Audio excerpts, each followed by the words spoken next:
I sort of saw this guy wearing kind of I think wearing gold jeans or something. I thought he's got to be in and a leopard skin. a leopard skin top. I thought he's got to be in the fine art department. He's definitely not in accounts because I was I just started. I didn't know where I was supposed to go, and so he was the first person I spoke to at Leeds. Funnily enough. And that was our very first meeting. I think that was a fateful meeting. It must have been, yeah. At the time, we had in the studio in the fine art department a little recording studio, which was a little studio for people. It was like the size of a cupboard, really, for people doing sound experimentation, maybe making soundtracks to films, because there was a film department, people making soundtracks to performances, because the art college was very much biased towards doing a lot of performance stuff. There was a big performance area.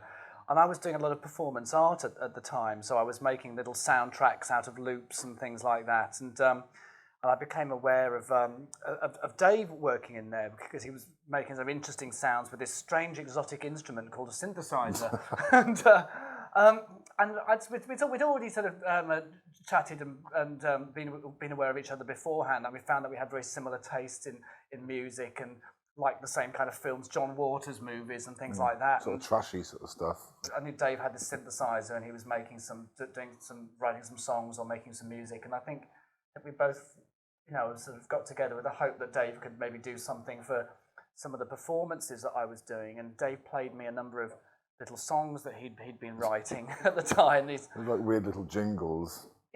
I think I was looking for a way to maybe turn the performances that I was doing that were quite sort of much more kind of, I suppose, uncommercial, to kind of maybe give them more of a maybe more commercial edge, I think, maybe make them a little more accessible. And I think that meeting Dave and finding these songs that he was writing and these little 3-minute songs, which were brilliant songs, little songs about consumerism and commercialism and suburban nightmares and strange kind of weird songs. I think I saw there, as I saw in Dave, a kind of outlet to really kind of somebody to do some writing with, to collaborate with, to maybe give something that I was doing a bit more kind of form, a bit more coherence.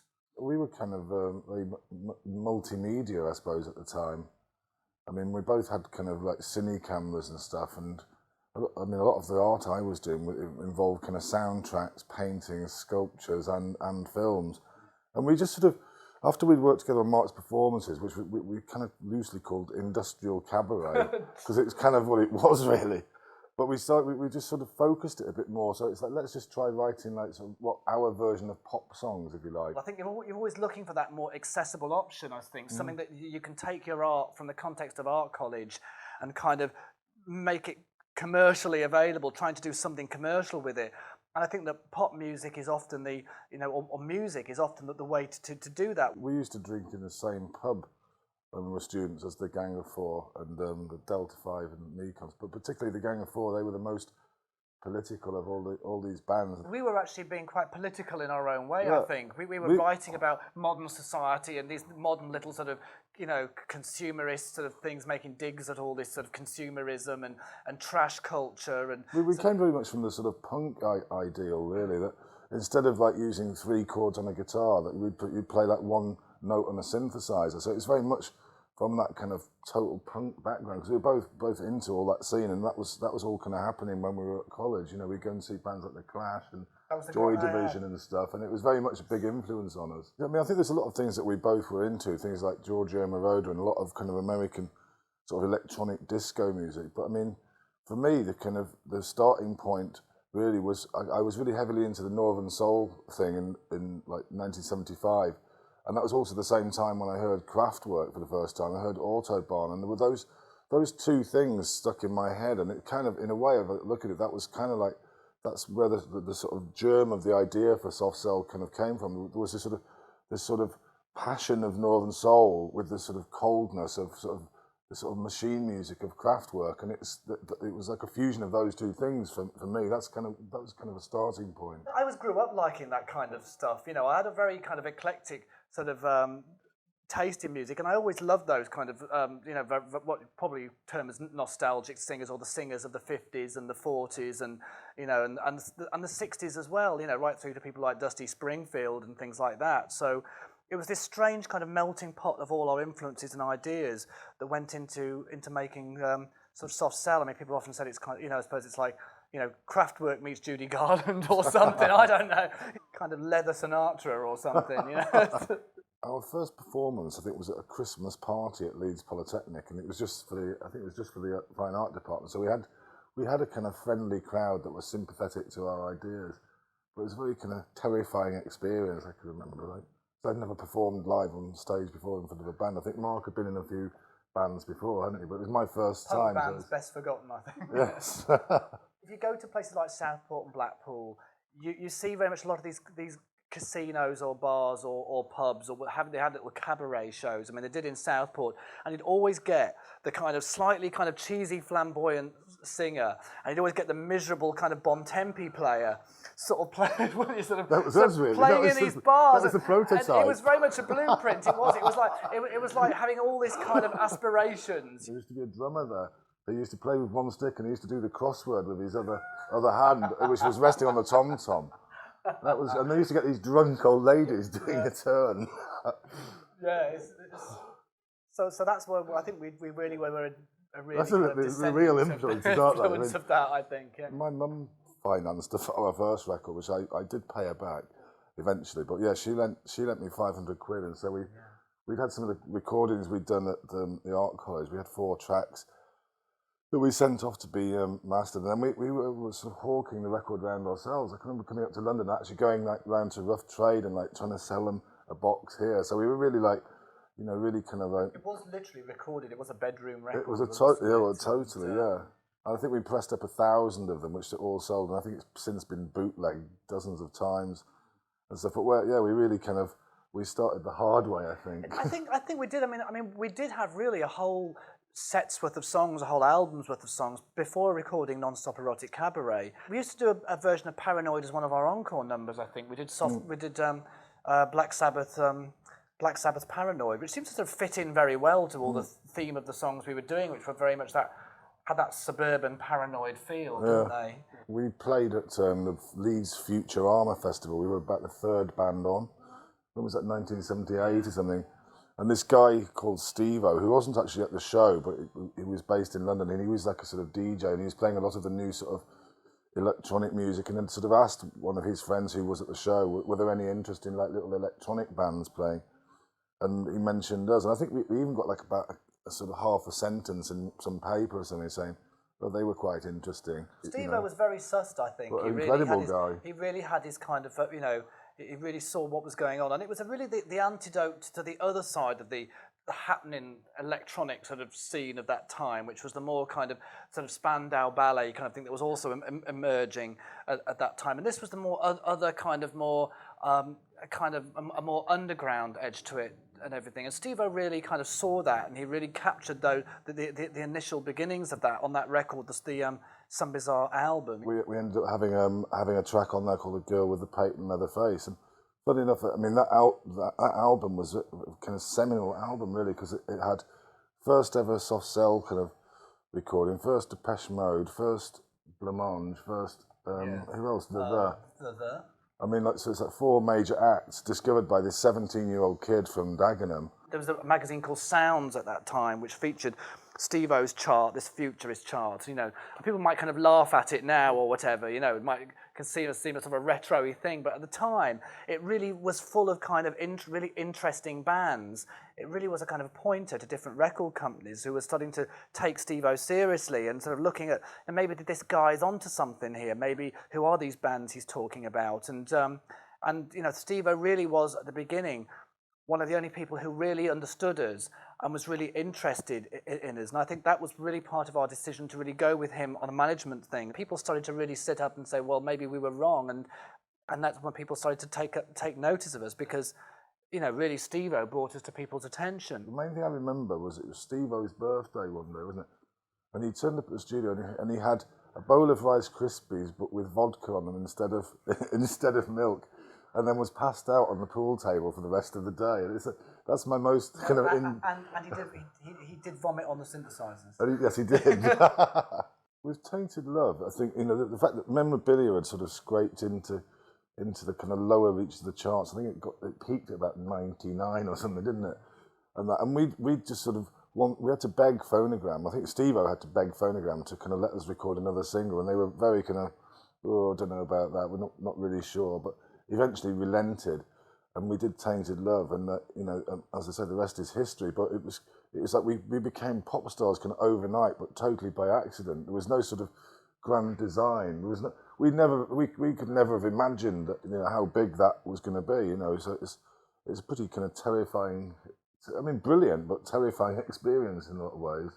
I mean, it was really, because, you know, it really does turn your life upside down. When we first appeared on Top of the Pops, I think we were both still living in was pretty much a semi-squat, really, for want of a better word, in Leeds. And it was quite, I think you're trying to sum up those feelings you have when you first sort of hear it's in the charts. It's a strange kind of thing, because it's this kind of, you don't actually believe it's happening to you. You know, it's this strange thing. It's like, it feels like you're outside your own body and it's kind of happening to somebody else, you know, but you're just kind of watching it.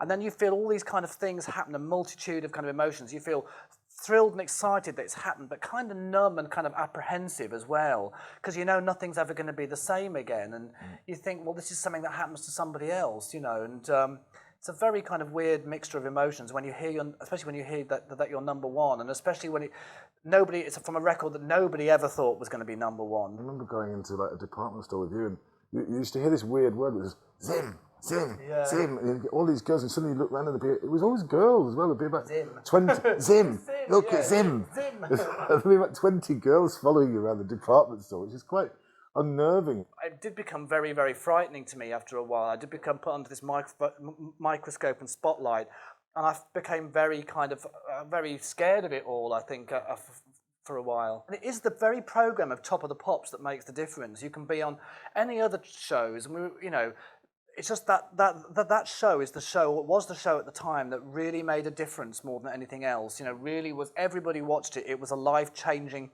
I think anyone who's ever been on Top of the Pops the first time will say their life's changed. Everybody recognised them, and it was that thing. I think you know, half the country, when I sort of went out, half the country want to marry you, the other half want to murder you. I think the differences are our appearances, the way we are on stage, the way we appear. I think that's part of the success in a way. I don't know. It's that sort of. It was kind of unplanned, wasn't it? You can't really plan there's a sort of height difference, but it was something that worked to our advantage, that we never really considered it to be an asset. But people started noticing that. There's a weird sort of tension. There's a weird chemistry there, but there's also this weird tension. I'm very static, and Marc is very energetic, and it's kind of, I don't know what it is. It's the space between us, I think, is what probably makes it exciting. Suddenly you're there in New York recording your first album, you know, and all these kind of Warholian sort of characters are introducing you to Studio 54 and strange chemicals and strange clubs with people suspended from the ceiling and things. And it just became part of a strange journey and a strange ride that we were on. And I think that was all, the whole sort of drugginess was all part of it. It was to kind of get through it, but also to kind of enhance it and be part of it all as well. I think you said it was like wanting to live that whole Warhol. Well, you kind of, you know, you kind of do. You've got the opportunity to kind of be like Lou Reed or, you know, Johnny Thunders or something, and live out this sort of drugged out kind of off your head fantasy kind of existence. And it really is. It is a fantasy, you know. But we were just kind of, we were sort of like acting out being rock stars, I guess. You know, thinking back on it, I think we were really lucky to have experienced that whole scene, and the way that we experienced it. You know, we experienced that scene in the best way that you can possibly experience it. We probably saw a lot of things that we've never seen before, that we might not have seen in Blackpool and Southport or Leeds. I mean, we got into a lot of the sort of kind of S&M clubs, and because we were very kind of interested in the sort of visual aspect. We didn't really, it wasn't like we were participating in sort of any sexual acts, but it was just a whole visual thing of the sort of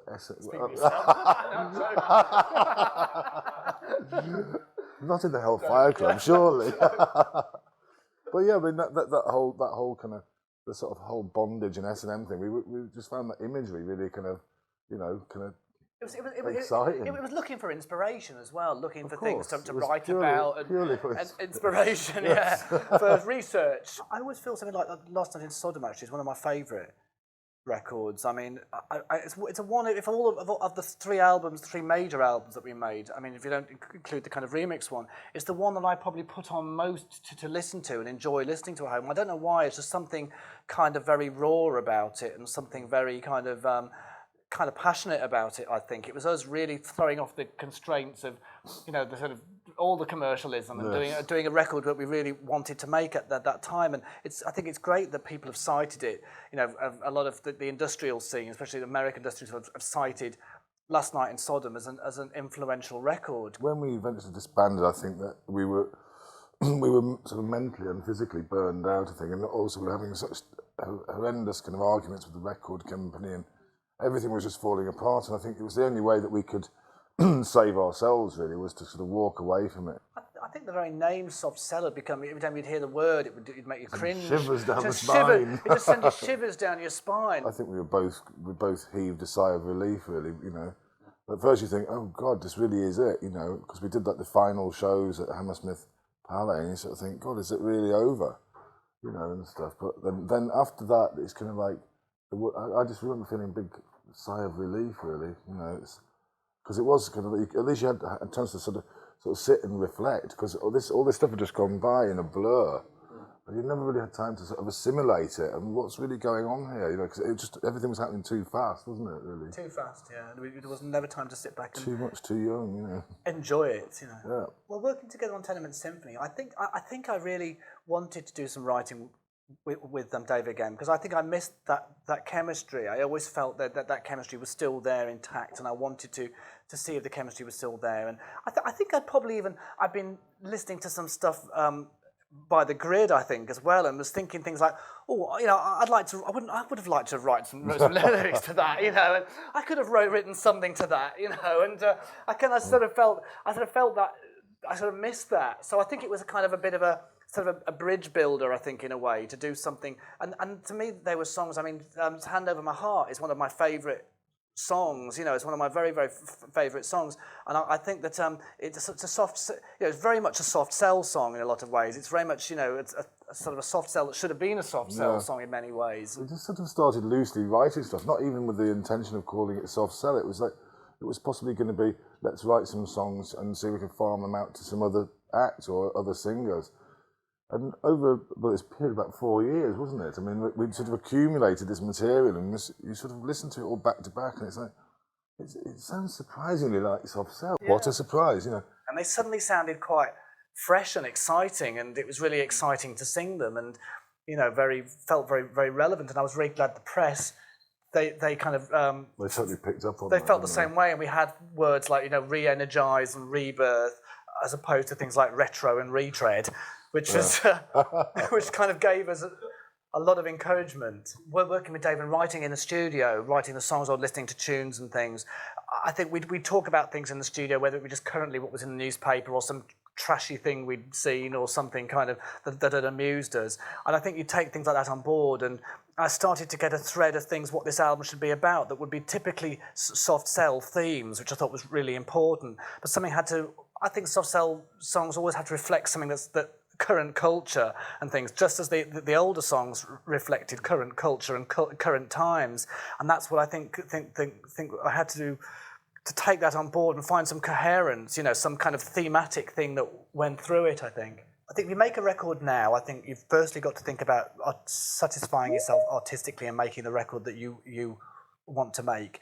You have all these hopes that it's going to be successful and people are going to like it, or people are going to like it first of all.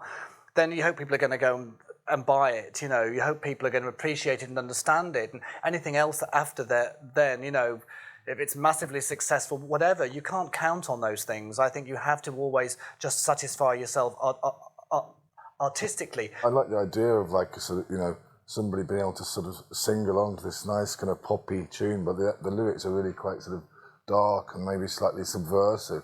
But you can sing along to it. Quite a nihilism you can dance to. Monoculture, I think, was a word Marc came out with one day, and I was like, that's a brilliant title. And it sort of came from there, really. And we just kind of started talking about kind of fast food and this whole sort of cult of sort of mediocrity, the celebration of mediocrity, that the sort of musical equivalent of fast food is all these sort of pop stars and boy bands. It's just they're like musical hamburgers. You could be in any city or any town in the world, and it's like every high street is becoming the same wherever you go. And it's like a sort of monoculture that there's only kind of there's one culture, and it's very kind of average and the same. It's kind of the boring. it's everything. Yeah, the individual is there a place for the individual in this world, or is even the individual just taken and marketed? We just kind of like started looking at the sort of culture we live in. Really, I think that this record is probably the most observational record we've made. We'd sort of pussyfooted around for a while, and then we got offered.